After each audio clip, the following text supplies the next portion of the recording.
Nós vamos falar agora de energia elétrica e energia de uma maneira geral no país, com ela, nossa referência no tema, Clarice Ferraz, fala com a gente lá do Rio de Janeiro. Oi, Clarice, que bom que você está aqui de novo, tudo bem? Bom dia, Mauro. Bom dia a todos. Um prazer é meu. Eu tinha te chamado originariamente para a gente voltar. Olha aqui, ó. Deixa só fazer uma. Porque essa coisa do BPC me deixa muito indignado, assim Sim. como o Gaza, são coisas muito indignantes. O Bruno Fialho diz assim: sou psiquiatra, Mauro. O que mais atendo na UBS, né, na Unidade Básica de Saúde, são pacientes necessitando de novos relatórios para conseguir o auxílio, porque perderam, sendo que possuem condições crônicas e muito debilitantes. É isso, é um massacre. É um massacre dos mais pobres do país. É chocante, realmente, o que acontece. Bom, Clarice, então, você viu, né? Os acionistas da Sabesp, os acionistas do BTG, o André Esteves, o pessoal da Petro, todo mundo rindo à toa, né? Todo mundo rindo à toa. É, Agora, para quem tem que pagar energia elétrica, não é bem assim, né? Aparentemente, saem os alimentos como vilão da inflação para os pobres e entra a energia elétrica, inflação em julho de 0,26%, tá? Aqui, notícia da própria agência IBGE, e você me mandou esses dois gráficos aqui. Olha aqui, eu botei até uma setinha vermelha, tá pequeno, mas dá para ver ali. São os itens: carne, café moído, energia elétrica, residencial, cursos, plano de saúde, refeição, como foi a inflação. Aí você vê lá, carne, menos 0,30, café moído, menos 1,01, cursos, zero, plano de saúde, 0,35. Aí sobe ali na setinha vermelha, energia elétrica residencial, 3,04%. Neste ano, a variação da energia elétrica, ano em que a inflação está ali ao redor dos 5%, é de 10,18% a variação apenas neste ano. E quando a gente for olhar por estado, por cidade, paulistanos, mão no bolso, desespero. Olha a variação em São Paulo, de 10,56, não é no ano, só em julho a variação na conta de energia elétrica em São Paulo foi de 10,56, nos últimos 12 meses, mais de 13%, 13,59%. Neste ano, 17,81. É impressionante. Aí a segunda cidade é Curitiba, com 2,47, tá? Depois Salvador, com 2,08, e aí cai. O que está acontecendo, Clarice? Explica para nós. É o resultado de não ter política, né, Mauro? De deixar as coisas correrem soltas, de você sair privatizando serviços essenciais e não ter controle nenhum, tá? Então aí dentro tem um monte de coisa, mas era o que a gente vinha alertando, sabe? Assim, e joga mais uma vez, né, a incompetência do Banco Central na roda. Olha de onde vem a inflação brasileira. Isso não é uma inflação de demanda. Essa inflação da energia elétrica é um problema estrutural. E se você aumentar a taxa de juros, você vai agravar o nosso problema. Porque a gente, na verdade, está precisando de investimento, está precisando, né? Essas empresas são endividadas. Então, assim, aqui essas taxas de juros são realmente um agravamento desse problema. Então, assim, vamos olhar para a realidade. Aí conversa até com a sua entrevista de ontem, né? A médica, eu acompanhei sua entrevista ontem, também fiquei muito Muito impactada. chocante, né? E é isso, diante da realidade dos fatos, né, o que se faz? Já está colocado que esse problema de energia elétrica ele é estrutural há muito tempo, Mauro, inclusive com esse impacto inflacionário, do empobrecimento das famílias, da perda de competitividade, e nada é feito. Tá? Então, assim, isso é resultado disso. Então, as empresas, né, fazem investimentos que não tem ninguém avaliando se são pertinentes ou não, vem cortando, né, em manutenção, em trabalho, né, na formação do trabalhador. Tudo isso se traduz, né, por menos manutenção, por uma manutenção que é menos bem feita, são pessoas que estão menos preparadas, são pessoas que estão mais sobrecarregadas, e você vai tendo justamente a degradação da prestação desse serviço, e isso custa caro, porque você perde equipamento, né, porque você teve um apagão. Então, tudo isso, na verdade, custa muito caro e desarticula muito. Então, aí dentro, o que a gente vai vendo? Assim, quais são os principais efeitos? É culpa da distribuidora? Não. Né? Então, assim, teve um aumento mesmo relacionado à própria Eletrobras, que está conseguindo comercializar a energia elétrica a um preço maior. E Mauro, o problema é que isso piora, e já tem data marcada para piorar. Porque o ministro, em vez de ele endereçar os problemas, ele vai criando novidades. Então, vai ter um novo leilão de potência, que vai ser um produto que a gente vai ter que remunerar, e isso vai entrar na nossa tarifa, porque o governo não apresenta nenhuma alternativa de estrutura de financiamento. Como está hoje em dia, tudo que acontece no setor elétrico é financiado pelas nossas tarifas. E aí, nossas tarifas, eu estou falando muito nossas mesmo, nós consumidores residenciais, nós consumidores da distribuidora. Então, se você ainda for olhar com mais cuidado, ainda tem assim uma inequidade, né, um agravamento dos problemas de concentração de renda no Brasil, porque os ricos, as pessoas que estão no mercado livre, eles escapam desses aumentos, eles escapam da bandeira tarifária, eles escapam de grande parte, eles escapam de vários encargos, de vários subsídios que são alocados na nossa conta. Então, como eles não estão consumindo a energia através da distribuidora, essa conta não chega para eles.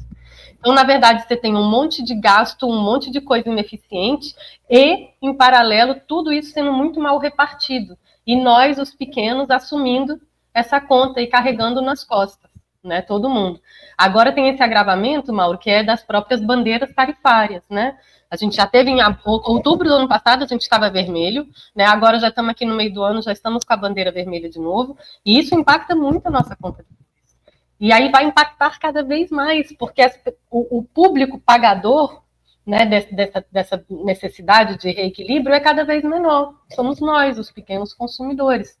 Então não tem como a gente estar carregando nas nossas costas, nas nossas tarifas, né, um problema que é do Brasil inteiro, né, que é justamente o reservatório está mais vazio, eu preciso mais despacho térmico, isso aqui custa mais caro. Então, se isso aqui é um problema do Brasil e que a gente está tendo que aumentar o despacho térmico, e aí espero que a gente possa comentar por que a gente está aumentando esse despacho térmico, isso tem que ser repartido entre todo mundo. Né? A gente está equilibrando o sistema de todo mundo. Então, essas são várias coisas que vão se somando, Mauro. Então, assim, como eu fui te mandando tema, não falta. Problema, não falta. Né? Então, por onde a gente pegar, você pode ficar à vontade. Clarice, o governo comemorou a tal da tarifa zero, ou da tarifa social. Foi uma farra, uma festa, tal. Inclusive, o Gabriel perguntou, Mauro, pergunte a ela sobre os efeitos da tarifa zero na vida do povo, por favor. Se eu entendi bem, se tem tarifa zero para uma fatia grande da população, a inflação da energia elétrica deveria ter sido menor. O que está acontecendo? Aí o que acontece? Aí, na verdade, para esses que foram beneficiados, e aí essa tarifa não é tarifa zero, que na verdade é a tarifa social. E aí você vai realmente ter energia gratuita até 80 kWh. Só que isso é muito pouquinho. Não, isso não é o que a gente consome hoje em dia. A conta para chegar nisso é 3 pontos de luz, um carregador de celular. Estou falando de uma casa de família. Assim, é muito pouquinho. Seja, sabe? Na verdade, provavelmente ninguém tem tarifa zero no país hoje. Algumas pessoas, até pela impossibilidade de pagar, talvez tenham, sabe, Mauro? Mas acaba pagando um pouquinho, que vai ser aquilo que vai passar esses 80. Você mora na penumbra, não é? Não liga a televisão, não tem energia de vai conforto. carregar o celular no bar, na esquina, é isso. É por aí, exatamente, tá? E aí, qual que é o problema? É como eu te falei antes, é a estrutura de financiamento dessa tarifa zero, e assim como todos os outros subsídios. Quem banca isso são os outros consumidores. Então, você tem regiões ou cidades onde justamente tem muita gente mais pobre, onde essa tarifa social ela vai ter uma população maior. Então, quem está pagando tem mais gente para subvencionar. Então, não é nenhum problema do Estado, não é nada, é um problema daquela área que tem mais gente pobre e mais gente precisando dessa tarifa social, e quem vai bancar é logo quem está acima deles. Então, a partir de 120, aí entre 80 e 120, você tem uma fatia da população que não tem tarifa zero, mas também não vai pagar a grande maioria dos encargos. Vai funcionar como se estivesse no Mercado Livre. Não vai pagar a CDE, onde está o subsídio justamente da eólica, da solar, encargos de segurança, tem várias contas nessa conta de desenvolvimento energético, eles colocaram todos os subsídios aí. E esse que é o problema, que essa conta é uma coisa que disparou, não para de aumentar. Dentro dela está a tarifa social, tá? Mas é isso, quem paga a conta somos nós, são subsídios cruzados entre consumidores, tá? Então, né, em determinadas áreas, a tarifa social pode agravar o problema justamente da inflação, porque para os outros vai representar um aumento maior, ter que subvencionar uma fatia maior da população. Tá? Então, a gente não sabe ainda o efeito líquido que isso vai ter. Mas eu, né, lá atrás, eu estava falando, essa conta me parece mal feita. Essa conta vai impactar consumidor de baixa renda. 80 é muito pouco, e isso vai provocar uma inflação tarifária. Eu já tinha colocado o impacto inflacionário disso há muito tempo, porque isso está dado. Quem paga é um consumidor bancando o outro. Então, se você aumenta... Nós conversamos isso o quê? 2 meses atrás, Clarice? Não deu outra, né? Olha o resultado aí. E eu acho que a gente vai vendo agora, porque, na verdade, o pessoal está aumentando o gasto com a tarifa social e agora também está com bandeira vermelha. Então, assim, as contas de luz, além dos aumentos tarifários da revisão do ano, né, que isso a ANEEL todo ano faz, tá? E tem a extraordinária a cada 4. Mas, enfim, então o impacto tarifário vai ser muito alto, Mário. E aí, Mauro, isso, justamente, impacto tarifário é inflação direto, como está nos mostrando o IBGE.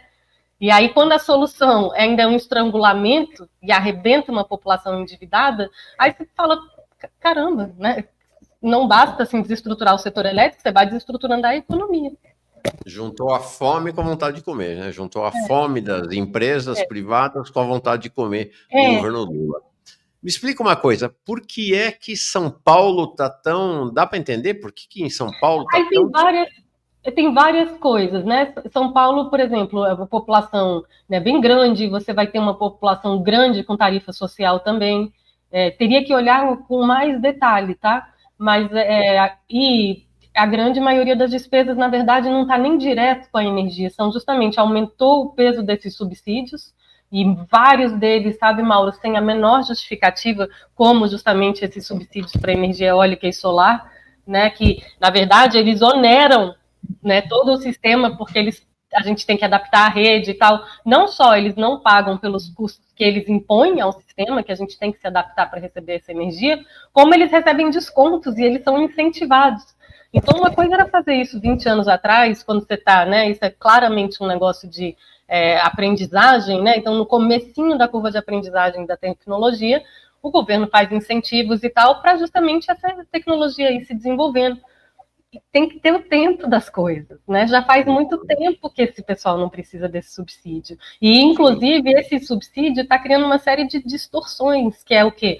Um sobreinvestimento, né? O sobredesmatamento em áreas, né, de caatinga, em áreas, né, sensíveis, né? Para quê? Para fazer parques eólicos, solares, uma coisa correndo solta mesmo. Então, assim, você vai pervertendo, né, as coisas. Para fazer transição, na verdade, está só acelerando o colapso e a tarifa vai aumentando. Então... Agora, eu acho que a gente pode se alegrar, por outro lado, porque a Eletrobras, assim como o BTG, que por sinal tem participação direta nisso, né, a Eletrobras privada, teve 1,4 bilhões de 1 bilhão de lucro nesse segundo trimestre, um aumento de 43% no lucro em relação ao ano passado. Eles não param de ganhar dinheiro, né? O André Esteves, que foi um dos articuladores da privatização da Eletrobras, com certeza o BTG é um grande acionista ali também da Eletrobras, estão fazendo a farra, né? Agora eles até registraram um resultado que não foi bom, mas você viu que eles distribuíram 4 bilhões em dividendos, né? Como se a gente não estivesse precisando de nenhum investimento no setor elétrico e como se tudo bem o nível das tarifas, tá? Então, assim, esse dinheiro poderia estar sendo investido de outra forma. Se essa empresa não tivesse sido privatizada e guardasse a função social dela, esse dinheiro certamente estaria sendo gasto de outra forma. E a gente não está nem falando, né, da super remuneração do conselho, né, dos dirigentes e desse pessoal aí que começa a se locupletar mesmo, né? E o governo não fez assim nada. Tem mais uma coisinha do BTG, mais um marcozinho recente. dentro da estrutura de governança do setor elétrico, então quem faz a responsabilidade da política mesmo, se tivesse uma, seria o Ministério de Minas e Energia. Você tem também o Conselho Nacional de Política Energética, e a minha esperança é que o presidente Lula fosse atuar por aí, porque nele sentam outros ministros e o próprio presidente da República. Então, ali é um locus que pode discutir a política energética sem estar só o MME, que parece que realmente não está alinhado com objetivos de desenvolvimento, né, ou de combate à desigualdade. E aí tem um representante da academia, tem um representante da sociedade civil, e recentemente agora foi nomeado para representante da sociedade civil, Mauro, o Barroso, que é justamente um dos dirigentes da PSR, que é a consultoria do BTG, representando a sociedade civil. Então, assim, o conflito ético, assim, eu não aceitaria se eu estivesse na posição dele. E como que o governo... A consultoria de energia elétrica, que é de propriedade do BTG, foi indicada como representante da sociedade brasileira para o Conselho Nacional de Energia. Representando da sociedade civil brasileira. Eles trabalham com todas as comercializadoras, eles têm comercializador, o banco tem comercializador. É flagrante o conflito de interesse. Não bastasse toda a participação no processo, né, fraudulento da privatização e tudo isso, a gente está nesse nível, sabe, de desestruturação, e eu tô achando meio escrachado, né, Mauro? Assim, peraí, né? Olha a falta de respeito aqui com os agentes, né? Porque não, né? E isso é tolerado, isso é normalizado, sabe? Então, assim, isso é muito sério o que está acontecendo no setor elétrico. A gente está falando, assim, pessoas que vão morrer, né? As cidades, a qualidade de vida das cidades, né, Mauro? A gente está falando do enfrentamento aos eventos extremos. Como é que a gente está estruturando? E aí o que você percebe, e conversa muito com as suas pautas aqui, é o governo se alinhou, né? Parece que realmente a gente está financiarizando o próprio orçamento, né? Porque o Haddad parece que ele está achando bom, né? Porque o governo é acionista da Eletrobras, então ele também recebe muitos dividendos da Eletrobras, tá? Só que isso em detrimento do quê? Do sucateamento do setor elétrico. Isso em detrimento do quê? Desse nível de inflação e empobrecimento. Isso é uma irresponsabilidade, e isso desrespeita a nossa Constituição. Porque se uma empresa privada não tem que garantir a nossa segurança de abastecimento, o governo tem. E está na Constituição. Então, o governo ele não pode se aliar a essa política financiarizada de se agarrar com os dividendos para fechar o orçamentozinho dele, sabe? E para respeitar o teto de gastos, porque isso provoca a destruição do setor elétrico. Isso é um projeto de desenvolvimento que está sendo solapado. Ah, mas agora é só para a gente fechar essa conta, está um ambiente difícil. Não, sabe? O setor elétrico, a gente vai ter que fazer esse enfrentamento. E aí a gente discutir mesmo, então, como é que a gente coloca barreiras para que não haja essa tentação, né, esse efeito perverso, né? Porque isso aqui perverteu. Se o governo está achando bom receber esses dividendos e que vai participar da sangria da Eletrobras, em vez de se preocupar com a retomada e a reestruturação do setor elétrico, a gente está lascado, tá? Mas o governo não está cumprindo o papel dele. Então, aí a gente tem que, eu acho assim, tomara assim, que o pessoal da síndrome do Jones Manuel se interesse pelo setor elétrico, e o Jones também. Porque se tem uma pauta que é estruturante, que afeta a vida das pessoas, é essa aqui, tá? É a qualidade de vida e é direto, assim, a tua restrição financeira dada pelo que te sobrou no mês, né? E começa a ser aquilo mesmo de, caramba, mas a bandeira vermelha, eu vou carregar menos meu celular? Assim, quais são as contas que a gente vai começar a fazer? E a gente vê quando realmente uma população, né, um grupo ou famílias, assim, realmente, por exemplo, você tem painéis solares e painéis solares, né? Então, quando é para uma pequena residência, o pessoal de baixa renda, isso aí é um bom uso, inclusive com grandes benefícios sociais. E tem aqui no Rio de Janeiro, né, um pessoal que faz esse acompanhamento e tudo, as famílias beneficiadas, Mauro, por quem recebeu o sistema fotovoltaico, assim, o que você gastou com aquele dinheiro que você não pagou da conta de luz? A resposta de mais de 90%, eu não estou com o número certinho na cabeça agora, mas eu não sei se era quase todo mundo, ou todo mundo, respondeu que era comida. Quer dizer, estava rolando, e isso é pobreza energética. Né? Eu deixo de comer, eu deixo de fazer necessidades muito básicas para poder pagar. Quer dizer, quem foi beneficiado com esse programa É um programa do governo federal? Não, é uma ONG, é Revolusolar. Nossa, quem foi beneficiado por esse programa dessa ONG, que instala, então, energia solar no teto das casas das pessoas de baixa renda, respondeu uma pesquisa dizendo, bom, você parou de pagar energia, o que você fez com essa grana que você está deixando de pagar? Comprou comida. Nossa Senhora. Isso, para mim, é assim, a gente tem 1000 indicadores de pobreza energética, uma resposta dessa você não precisa mais nenhuma, né? Assim, eu estou comendo menos porque eu tenho que pagar a conta de luz. Então, assim, talvez, aí voltando até para a pergunta do Gabriel lá atrás, algumas pessoas numa faixa muito miserável vão ter algum benefício, tá? Mas logo acima, e é logo acima, Gabriel, consumindo 120 é muito pouco. Quem consome muito pouco vai ter um impacto tarifário forte, porque está bancando um subsídio maior, tanto na tarifa social, que já entrou em vigor, como está sendo afetado pela bandeira vermelha e como está sendo afetado por todos esses encargos que não param de crescer, porque estão deixando a eólica e a solar avançar do jeito que elas querem. E esse pessoal depois quer remuneração. Mas eu assinei o contrato, faltou foi a linha de transmissão. Você tem que construir uma linha de transmissão para eu poder entregar a minha energia. Assim, não é você quem, cara pálida? Quem disse que eu queria, né? Quem disse que essa conta fecha? Quem disse que você, mais o custo da linha de transmissão, mais tudo que eu vou ter que fazer, é uma coisa importante para o consumidor? Né? A gente, na verdade, tem já excesso de eólica e solar. E o pessoal fica respondendo, não, é porque está faltando transmissão. Tem um excesso de energia eólica e solar nesse momento? Tá. Agora é isso, né? Assim, se ele olhar de noite, tá faltando, né? Se você olhar de dia, tá sobrando. Então é isso. Dá para eu segurar o meu sistema? Por exemplo, a SMP do data center, né? Ela é uma aberração.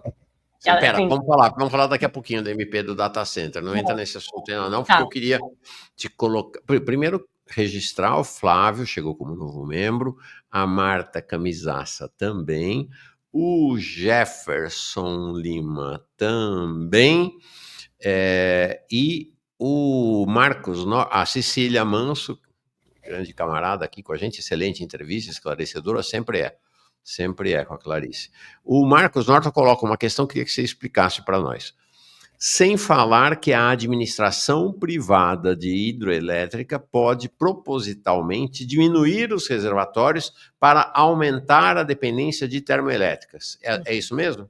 Como é que é isso? Agora, sim, por enquanto não é 100%, porque, na verdade, o hidrelétrico ele não tem autonomia sobre o despacho dele, quando ele está conectado na rede. Então, por enquanto, as usinas centralizadas, isso é até uma briga que está tendo agora no setor elétrico, bem boa essa briga. Porque o que faz o ONS? Ele tem que garantir o equilíbrio das redes. Então, por exemplo, que é o ONS? O Operador Nacional do Sistema. Ele faz o despacho, tá? É ele que controla, só que ele controla a partir do nível da transmissão. Então, aqui para baixo é distribuição, o ONS não chega aqui. Então, mas lá na transmissão, por exemplo, tem muita energia solar entrando, não cabe na transmissão. O ONS, ele pega e fala, você não vai entrar, né? Você não entra.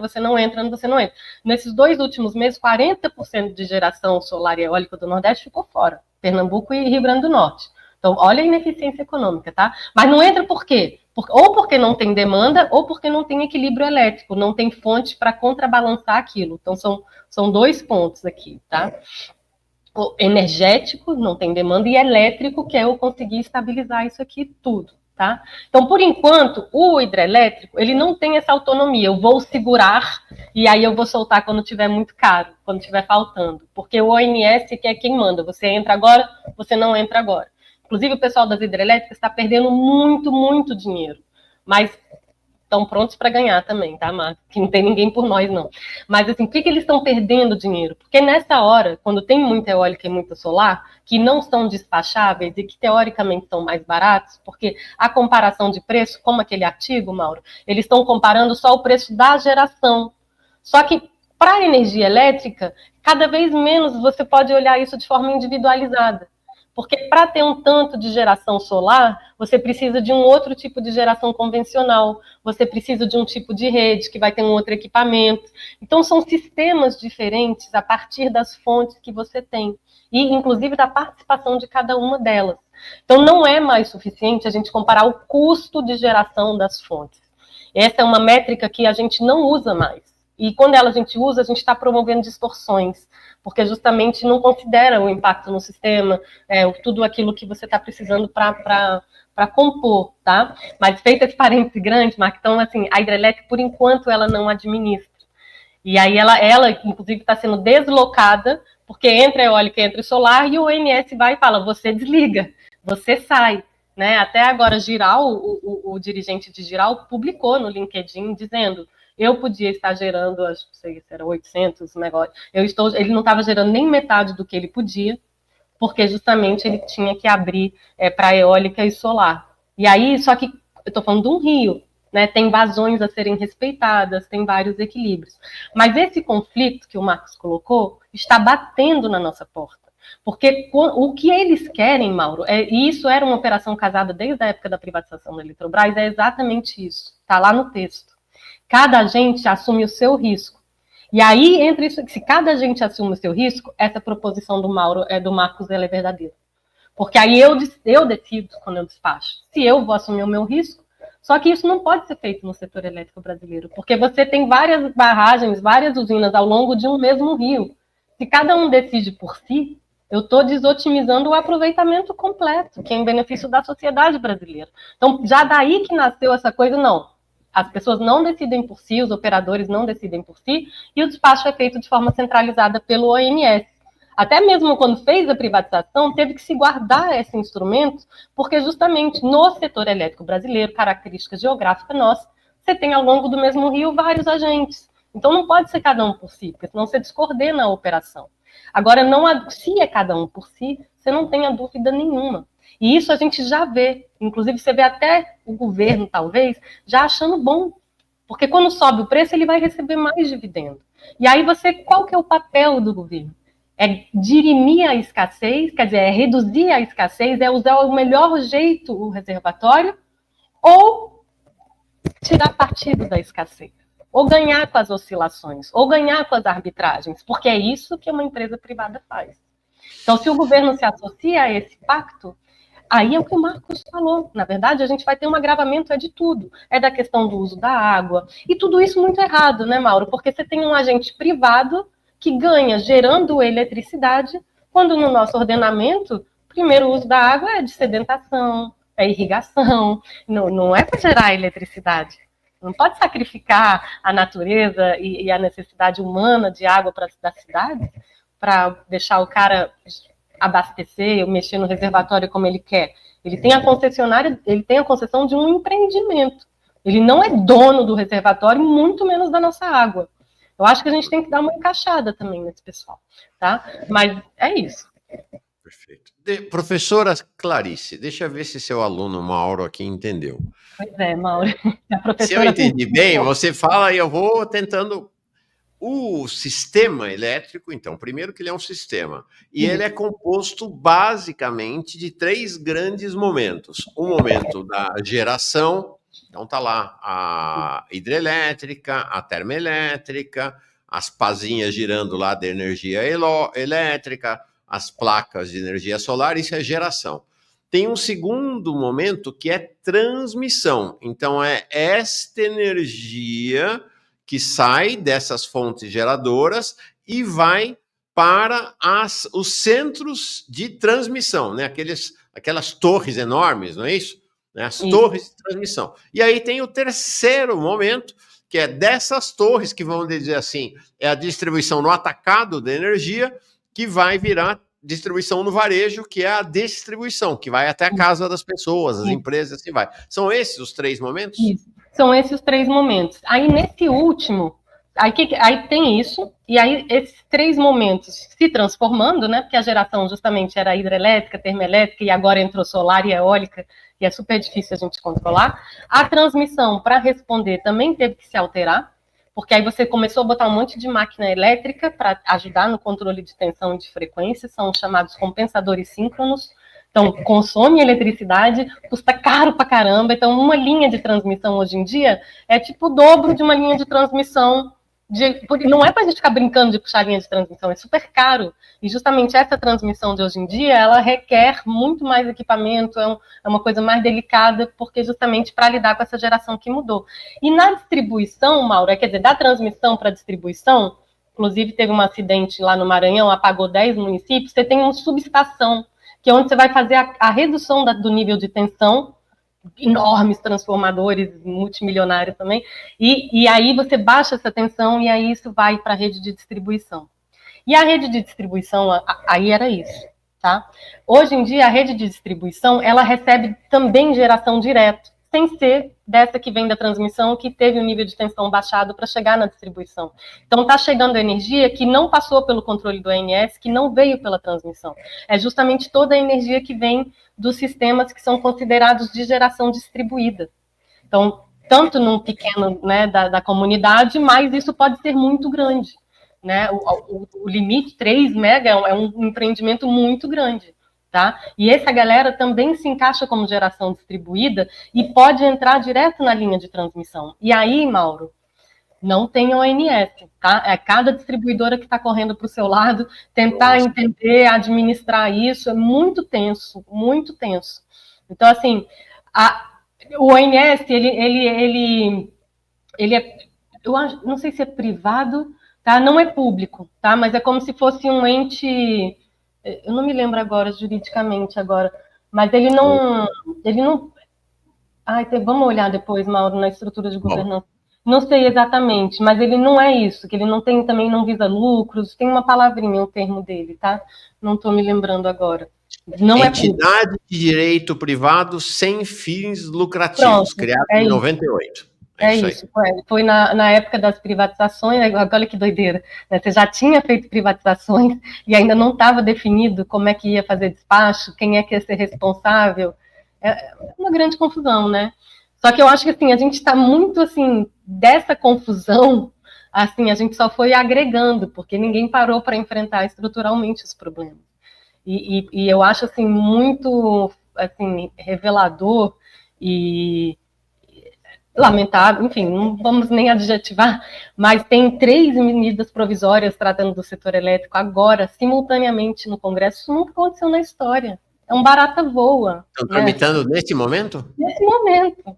Então, 3 medidas provisórias sobre o sistema elétrico? Sobre o setor elétrico. E aí fica, poxa, um governo que nem tem controle, né, no resultado do Congresso, por que está fazendo isso? Aí você tem uma que, na verdade, é uma herança maldita, né, que foi o PL da eólica offshore, que foi o senador Jean Paul, que colocou logo antes de sair, tá? E aí nele já veio, né, muitos jabutis, mas a lei em si é muito ruim, tá? Na minha opinião. E aí depois disso veio a famigerada, né, reforma, só que não tinha saído ainda os vetos dos jabutis e tudo isso. Então essa aqui você não sabia exatamente com que efeito você está lidando.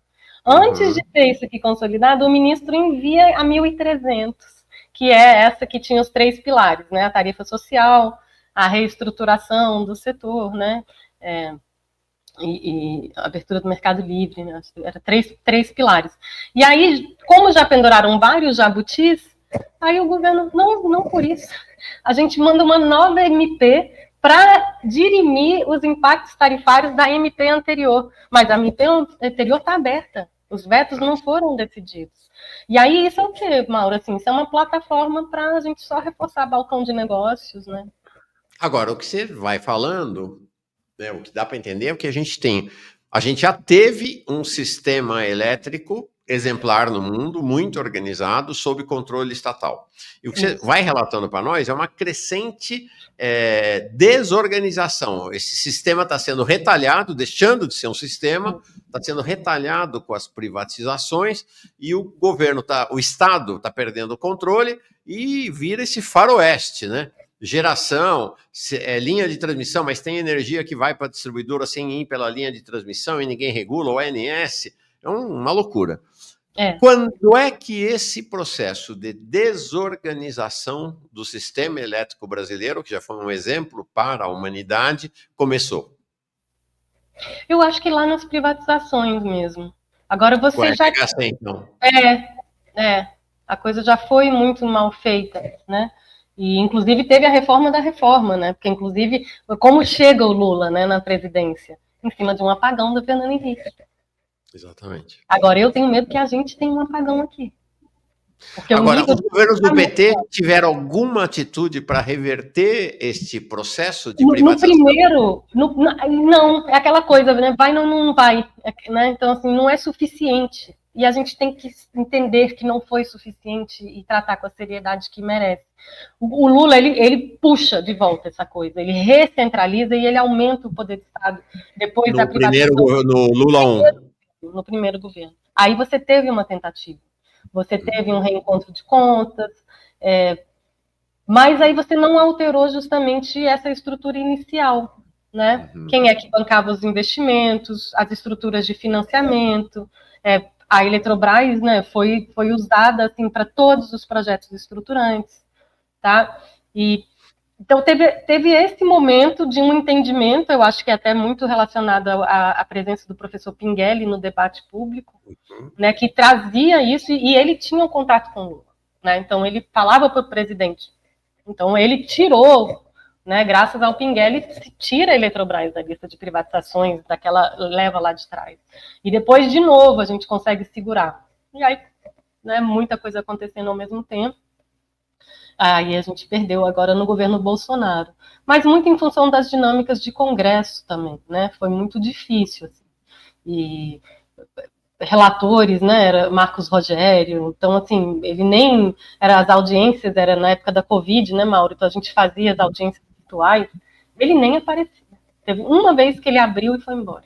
Não ouvia nada. E ele ia fazer balbúrdia na CPI da Covid. E a gente estava falando de uma coisa das mais sérias, assim, da história do Brasil. Né? Enfim, então enquanto não enfrentar, Mauro, o que a gente vai assistir é a continuada e agora acelerada, porque realmente você está num nível de fragilidade muito grande e as coisas estão mudando, não tem nada parado, né? Tem evento extremo rolando, tem mais solar avançando, tem mais eólica avançando, a tarifa não para de aumentar, então assim, essas coisas estão com uma trajetória ascendente, se você não para, né, se você não tem nada de retroação, se você não tem nada de revisão do que está provocando essa trajetória, a gente só vai piorar, tá? E isso é gravíssimo, assim, isso é uma questão de segurança nacional, isso é uma questão de... Sim. Eu fico assim, quando você fala assim de Gaza, eu tive um colega na época do doutorado, palestino, e era terrível, porque assim, eu podia vir visitar a minha família, né? A gente estava na Suíça. Então ele não podia, né? E ele não podia por quê? Porque ele tinha medo justamente que isso em anos 2000, tá? Começo, primeira década. E por quê? Porque podiam fechar e ele podia não voltar. E ele naquela época me dizia, mas quando Israel corta a luz, e eu estava no centro de energia, a gente fica sem água. Porque não tem as bombas, assim, o grau de essencialidade que você vai entendendo quando você tem um torniquete elétrico, ou quando você não tem um setor elétrico funcionando, é muito severo. Muito severo. Você não vai ter indústria coisa nenhuma, né? E, enfim. Você impacta o fornecimento de água, você impacta o funcionamento da indústria, do comércio, enfim, de toda a atividade econômica, né? Você impacta a rigor, porque esses sistemas de no-break têm vida curta, né? Você impacta, então, também o funcionamento da internet. É um efeito dominó sobre a sociedade, né? E é isso que nós estamos construindo, né? É para isso que estamos caminhando. Loucura. E aí, em cima de cada coisa, quando você quiser falar do data center. Bom, uma última pergunta, vamos entrar exatamente no data center. Antes, o Chan pediu para te perguntar sobre o impacto desses investimentos em usinas solares que estão pipocando em estados como o Ceará. Dá uma apertada no BNDES também, Mauro, porque isso aí não, né? Por quê? Por que tem dinheiro para fazer isso? Qual é a pertinência desse investimento? Tá? Então, isso é a financiarização do setor elétrico, Chan. Não cabe mais.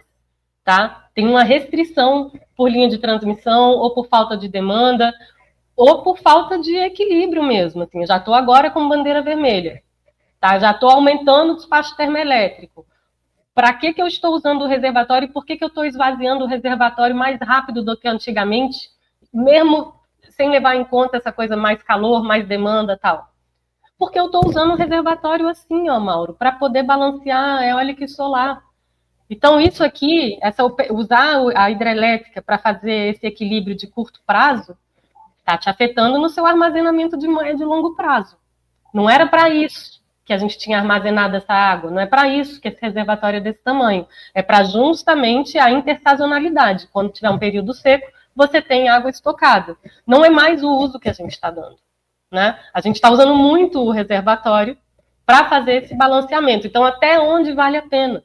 Essas tecnologias vão ter que avançar, gente. Não vai funcionar com eólica e solar no padrão que a gente tem hoje. Tá? Baterias não é resposta. Tá? Então, esses investimentos, Mauro ou Chan, eles só existem mesmo porque é uma regulação muito mal feita, é um setor que está correndo sem planejamento e essa galera está conseguindo assinar contrato e fazer dinheiro em cima disso, colocando na nossa conta de luz. Todos estão bem estruturados? Não. Então, você já tem comercializadora quebrando. Né? Então, teve até também recentemente, né, um desses escândalos bancários, na verdade, era um dono de uma comercializadora. Né, que não honrou os contratos, enfim, o Credit Suisse está envolvido, vendeu o fundo do cara, tem uma confusão, né? E assim vai acontecendo. Não era tão pequenininho ele, acho que eram mais de 2 bilhões, tá? Mas assim, essas histórias, você tá sem som, Mauro. Não, muita gente de classe média alta, que botou dinheiro nesse fundo do Credit Suisse, falando, eu vou faturar com energia solar, energia limpa e tal, entrou pelo cano, né? Perdeu tudo. E não é nada de limpa, né, gente? Porque cada vez mais, assim, eu também sou chamada e procuro saber do impacto no território. Né? Então, acho que teve a primeira ação civil pública agora, liderada pela CUT, teve um pessoal do INESC também, tem inclusive o pessoal da Secretaria da Presidência da República, teve no interior do Rio Grande do Norte semana passada, né, eles terminaram agora essa visita, justamente por problemas assim severos na comunidade, né, comunidades rachadas, sabe, de brigas internas. Aí o que faz o empreendedor? Nesse caso é a Voltalia, tá, uma empresa francesa dos bilionários, né, de Decathlon, inclusive é uma empresa fechada, não é uma empresa. Então, muito desmatamento. E aí, aí a ANEEL não faz nada, ninguém faz nada. Esse pessoal, a Statkraft fez a mesma coisa na Bahia. Eles pegam os empreendimentos, Mauro, eu vou fazer um enorme empreendimento solar aqui. Eu divido, esse caso da Serra do Mel tem 41 CNPJ.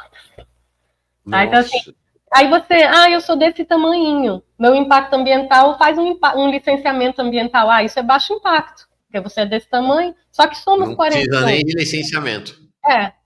Entende? Então, assim, é nesse grau. Então, e aí, essa coisa do licenciamento também muito para ser determinada, né, localmente. Então, aqui um problema. E aí, em paralelo, avança, né? Tá aí o PL da devastação, mas localmente, né, perto dos territórios, as secretarias de meio ambiente tem tido um avanço de desarticulação e de corrupção nessas esferas muito, muito severo. Tá? Inclusive, essa coisa das terceirizações colabora para tudo isso. Né? Lá na Bahia foi pego. Fiscais do INEMA, a polícia bateu lá e realmente era coisa dessa forma. Não são, se eu não me engano, era terceirizado, sabe? Não. Mas são esses processos que vão acontecendo, é a financiarização do setor. Esse cara é um fundo, ele sabe gerar eletricidade, ele sabe o que está acontecendo, ele está preocupado com a descarbonização? Nada. Enquanto estiverem deixando ele botar na nossa tarifa, ele vai. Né? Então... É isso aí. Bom, finalmente vamos chegar ao tema que era o tema inicial da nossa conversa, a questão dos data centers se espalhando pelo Brasil e mais a promessa do Haddad que vai trazer um caminhão de data center das Big Techs. Na sexta-feira nós conversamos, tivemos uma conversa bem legal com o Lucas Awak, né? Ele é de outra área, né? Ele é um especialista em internet, em tecnologia, diferente da Clarice que vem desse lugar da energia elétrica propriamente. O Lucas relatou o desastre que está sendo ali no Rio Grande do Sul, pertinho de Porto Alegre, a instalação de um data center realmente brutal em Eldorado do Sul, encostado no Lago Guaíba, por sinal. E o André Gomes, na verdade, manda aqui um superchat para levantar a bola exatamente desse assunto. Bom dia, Mauro e Clarice. A matriz energética brasileira hoje possui infraestrutura, potência fornecida necessária para acomodar o projeto de data center das Big Techs com Haddad? Abraços. Vamos falar de data center, então. Então, respondendo é não. Podemos desenvolver, mas assim, é absolutamente não, André. E eu acho muito emblemático também, né? Que aí estamos aqui falando, olha o impacto tarifário, né? Olha o maior índice, né, componente da inflação, é a energia elétrica. Estamos com bandeira vermelha. O que é a bandeira vermelha? É dizendo, olha, o reservatório não vai dar. A gente está despachando termoelétrica. Então, não tem ninguém funcionando de eólica e solar só porque não se funciona só a base de eólica e solar. Então, o ministro ainda criou, nessa medida provisória, que é uma medida, estão chamando, né, a MP dos data centers, acho que é 1307, não me lembro. Mas aí ele cria zonas de processamento de exportação. E aí o data center ficaria nesse lugar. E aí fala que esses lugares teriam que consumir energias renováveis. Ele não responde como, né? Porque ninguém funciona. Então vamos fazer data center, e aí vai lá e faz, tira da rede. Então faz aí um empreendimento fora da rede, você promove uma alimentação desse data center independente. Quero ver você balancear, tá? Porque o que é a questão do data center? O que é o mesmo problema do hidrogênio? A gente está falando, olha, a gente tem um excesso de geração, é isso que essa galera está falando, e a gente tem um excesso de geração renovável. Então, o Brasil devia tirar partido dessa super oportunidade de a gente ter excesso de geração renovável. Acontece que esse excesso de geração renovável ele tem um padrão que não casa com o padrão da demanda. Então, não adianta você ter. Isso não é a oportunidade que você pensou que fosse. Porque para você poder usar essa energia, você tem que estabilizar essa rede. E quando ela não está presente, você tem que ter uma outra. O data center não é que eu vou funcionar 24 horas por dia, 7 dias por semana. E o consumo dele está diretamente relacionado ao uso que a gente faz. Então, vai depender das horas que as pessoas consultam mais, tá? Fazem mais buscas e tal. Mas eu, o setor elétrico, eu tenho que planejar o setor para atender a ponta dele, para atender a demanda máxima dele. Então, se ele está conectado na minha rede, ele é um problemão. Porque ele está consumindo muito, ele está consumindo equivalente a uma cidade média, né? Não é pequenininha. E eu vou ter que balancear esse cara. E a gente já está tendo problemas de equilíbrio sem essa demanda existir. Então, quando ele entra e quando ele sai da rede, quando ele consome mais ou menos, poxa, é muita coisa que a gente tem que equilibrar. E ele não vive. Então, assim, já tem um problema aqui de engenharia elétrica e tal. Não existe isso, só vai consumir renovável. Não existe. Está todo mundo conectado no sistema. Se estiver conectado no sistema, vai consumir a eletricidade que vem do sistema, que no momento atual é uma mistura de eólica, de solar, de hidrelétrica e de termoelétrica. Quando é de noite, não tem solar. Então você vai ter que entrar com eólica, com termoelétrica, e não sei se vai ter a eólica. E eu não sei qual vai ser o nível do reservatório. E aí agora que a gente está dizendo, que o operador está dizendo, olha, a gente está, né, em agosto, já deu bandeira vermelha. Só vai, a época de chuva passou, porque a gente olha muito para o sudeste, sabe, Mauro? Porque a grande maioria dos reservatórios está aqui. Passou no Brasil inteiro? Não, essa que é a beleza, que a gente tem complementaridade. Mas o setor elétrico ele é muito dependente da chuva no sudeste, porque 70% da nossa capacidade de armazenamento está aqui. Então, assim, se já não tem agora, como que o ministro pretende trazer a duplicação da demanda de eletricidade? E aí agravando muito o problema, né, em termos de sustentabilidade, que é a questão da água, porque todo o resfriamento desses processadores é por água. Então, novas tecnologias podem ser desenvolvidas. Por enquanto, isso não é um projeto que dá para a gente implementar. Isso não é um projeto de sociedade. Esse projeto é indefensável. Você está falando que você vai pegar água e energia, dedicar para data center, que essencialmente é para uso de inteligência artificial, que está sendo uma banalização enorme, que inclusive quem lucra com isso são as big techs, então agravando todos os problemas de concentração de poder, de dinheiro, de falha de democracia, né? Tudo. Isso é contra nós. Por que a gente vai alimentar? Por que eu vou produzir essa infraestrutura? Por que eu vou tirar a energia, sacrificar tarifa, sacrificar a água, sacrificar a agricultura, sacrificar áreas, né, Mauro, que a gente sabe que Eldorado foi muito afetado nas inundações. Sim. Por que eu vou dar a área prioritária para o cara do data center? Por que eu não vou colocar um hospital? Por que eu não vou colocar uma coisa mais essencial para a população? Tá? Então, esse projeto, ele não lê, para mim, ele falha assim, geopoliticamente, energeticamente, ecologicamente, economicamente, energeticamente é um absurdo. Uhum. Agora, Clarice, eu fiquei muito chocado. Eu tenho a impressão até que eu te mandei quando saiu uma reportagem do G1, porque a gente não tem muita dimensão, né? Fala, é muito. O que é muito? Saiu uma reportagem do G1, quando foi? Deixa eu me ver aqui agora, dia 3, no início do mês, dizendo o seguinte, que os primeiros 4 data centers de inteligência artificial no Brasil, que é Rio de Janeiro, Eldorado do Sul, que a gente mencionou, Maringá e Uberlândia, nenhum deles é das Big Techs, por enquanto, eles podem consumir o equivalente à energia de 16 milhões de casas. Eu fiquei chocado com esse consumo. Sem contar a água, né? É um Sem negócio... contar a água. E aí a água é um negócio circular para nós brasileiros, né? Porque se eu estou também puxando muita água, eu estou afetando, né? Posso estar afetando a área de recarga. Esse projeto da Statkraft, eles estão num topo de serra, num semiárido da Bahia, desmatando floresta de caatinga nativa em área de recarga do São Francisco. Então, assim, esse pessoal está atrapalhando nossa geração hidrelétrica. Nossa Senhora. Né? Então, assim, quer dizer, e sendo que está baseada numa fake news. Fake news, que é essa ideia de que, não, fiquem tranquilos, porque para os data center vamos usar apenas energia renovável fora do sistema elétrico para tranquilizar as pessoas que, não se preocupa, não vai faltar energia. Eles não estão falando que é fora do sistema elétrico. Eles confessam que eles querem o sistema elétrico. Mas eu estou dizendo, o único jeito de você fazer isso sem arrebentar com o sistema elétrico é se ele ficasse fora. Mas ainda está faltando mostrar como é que isso funcionaria. Porque é isso. Ele não quer consumir quando tem. Ele quer consumir quando ele precisa consumir. Claro. No hidrogênio é o tempo todo, porque ele quer alimentar o eletrolisador o tempo todo. Aí o data center, aí tem gente que fala, não, mas não é o tempo todo.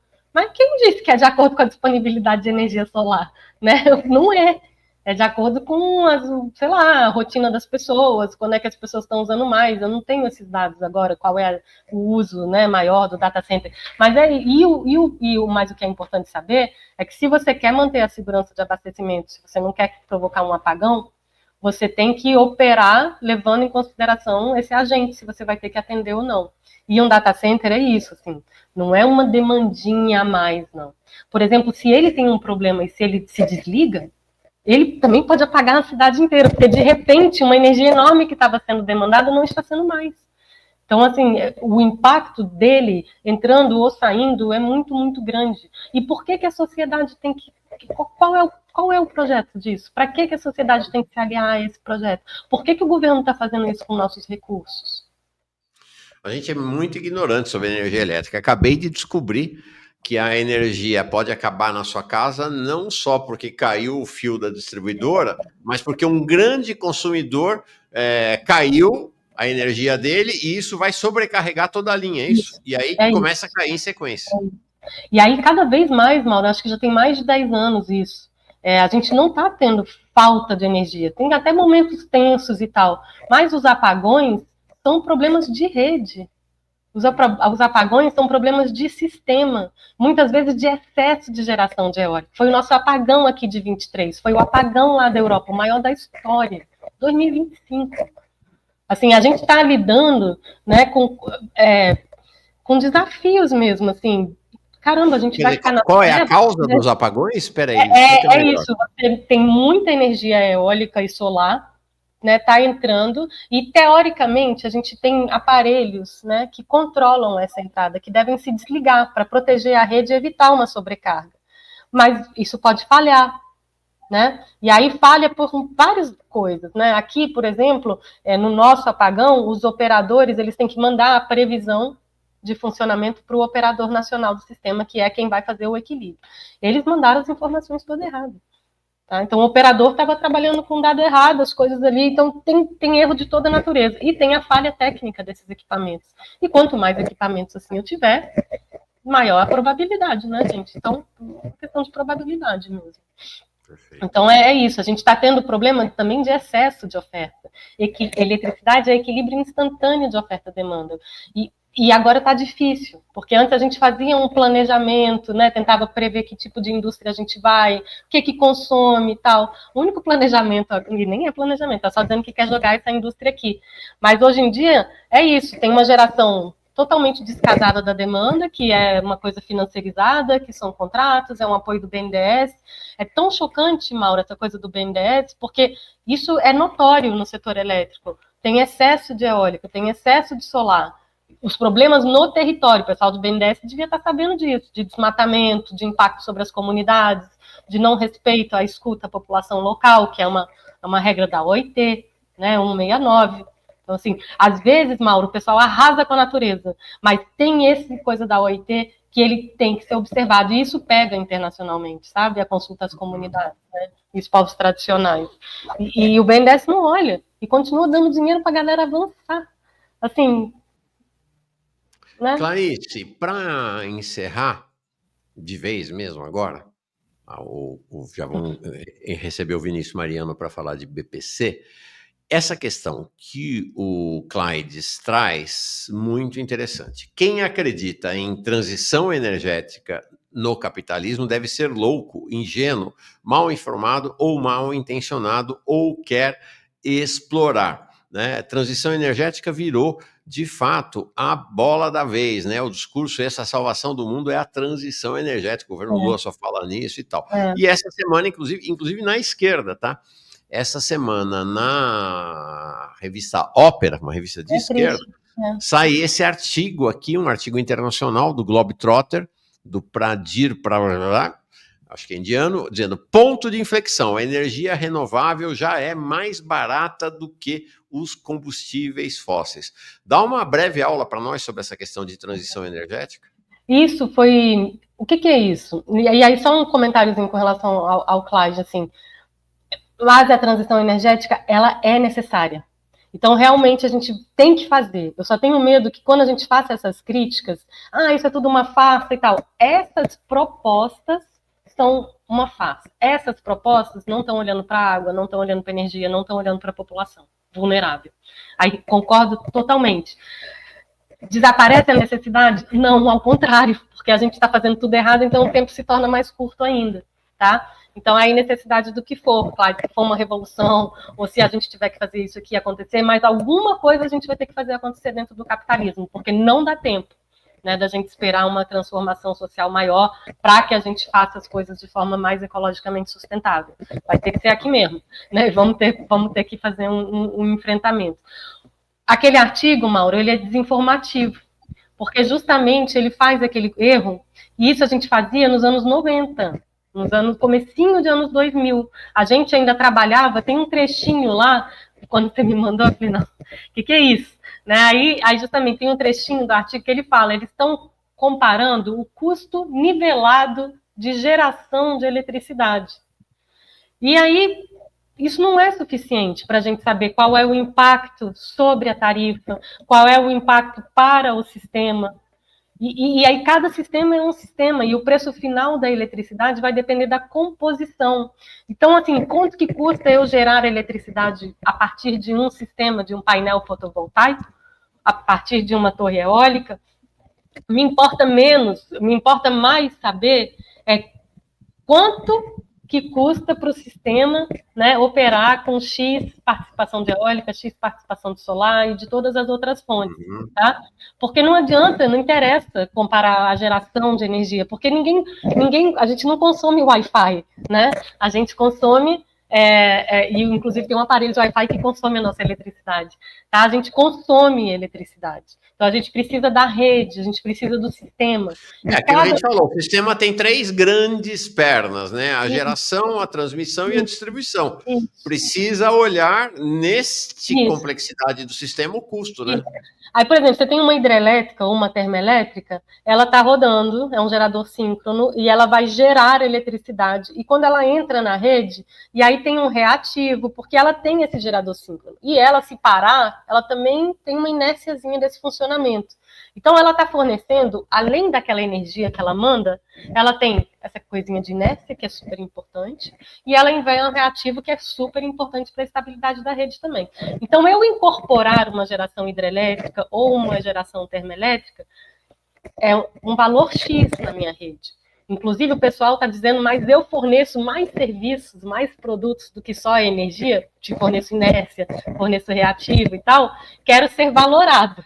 Aí, se a gente for pagar o que cada um merece, não vai ter tarifa que feche.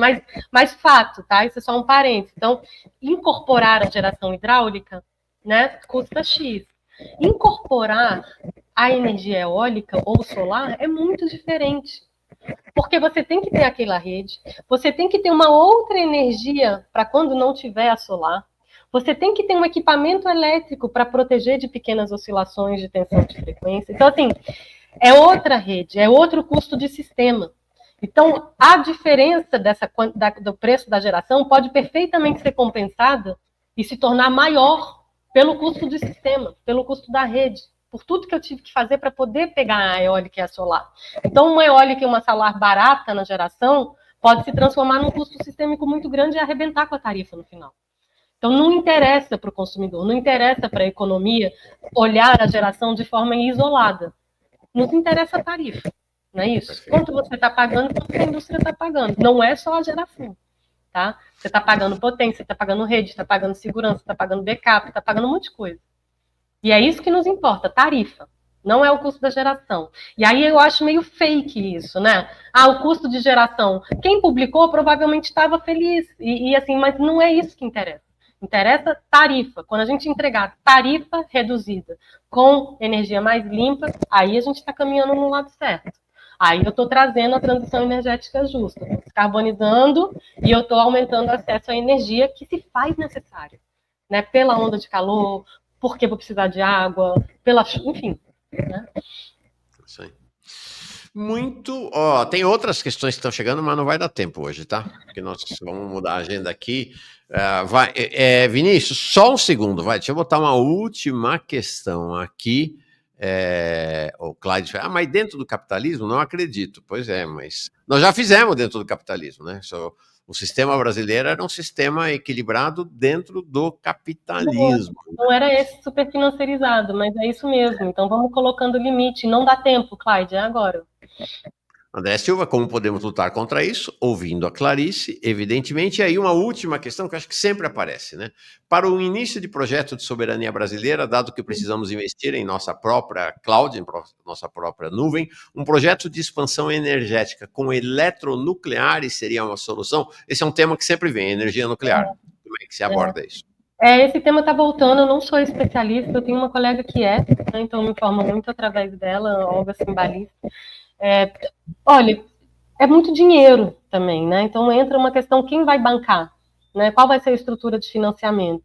A gente tem as nossas antigas, tá? Não está se fazendo... Quer dizer, a França vai nessa linha porque é a tecnologia que ela detém e a França está voltando com tudo, né? Essas coisas bem interessantes também, Mauro, como a Europa vai mudando pelas dinâmicas de energia dentro dela, os países, sabe? A Alemanha se arrebenta, a França vai renascendo, tudo em torno da energia. Me perdi, ó. Perdão. Energia nuclear.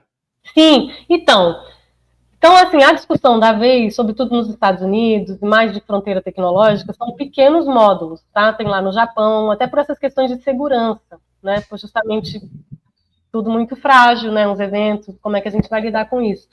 Então, tem gente que diz que é uma solução, por enquanto tem uma questão de preço muito severa. Vamos ver, né? Mas certamente, se for para a gente ter alguma cloud, alguma coisa, para nossa soberania, e tem que botar a universidade para trabalhar para a gente desenvolver sistemas que consumam muito menos, né? E não ficar nessa banalização, que é raro você ter agora, assim, é uma coisa que me incomoda muito, assim. Vou perguntar aqui para inteligência artificial, coisas banais, coisas estúpidas. Não é para banalizar dessa forma, sabe? Eu acho que, assim, ter liberado essa tecnologia, sabe, para uso de massa, no limite que a gente está, ecológico, assim, é uma grande responsabilidade, né? A gente está aqui querendo ganhar tempo, né? Tentando evitar um aquecimento maior. E o que se faz? Não, vamos criar nova demanda, né? Vamos estressar mais, vamos usar mais os recursos naturais. Não é mais esse tipo de resposta. Não pode, né? Mestra Clarice Ferraz, é sempre uma aula te ouvir, muito legal, muito didática, muito carismática também. Obrigado, Clarice. É um prazer, Obrigado Mauro. mesmo. E quero que todo mundo tenha a síndrome do setor elétrico também. Para a gente poder se juntar, sabe, Clyde? Porque o tempo é hoje, né? E bom falar com você, Mauro. Esse canal é fundamental. Parabéns. Tá bom. Obrigado você é fundamental também. Logo, logo, Clarice volta aqui com a gente. Um beijão. Tchau. Um prazer. Tchau, gente.